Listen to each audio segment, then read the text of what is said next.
And I assume that the thinking, the objective in Iran's air defense capabilities, which would leave Iran some sort of settlement on Iran that Iran will have no choice but to go along with, because most of its defenses will have been eroded. The problem is every enemy, every adversary can always move from a conventional to an unconventional or symmetric to an asymmetric response. And that can involve terrorism, proxy groups, cyber attacks. And so the conflict could expand in those directions as well if Iran feels like it has to respond and it's lost the capability to respond conventionally.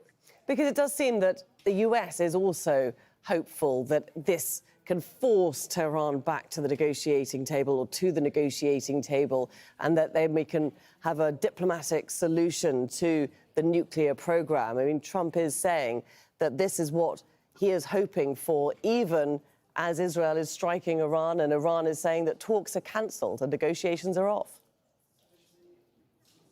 Yeah, and it doesn't mean talks are canceled forever. I think we have to see how this latest round of escalations goes. If it does peak and then sort of settle down or settle out, and the violence it ends or at least is lowered, then I think it's possible the U.S. and Iran could sit down again for this sixth round of negotiation that was supposed to happen this weekend in Oman.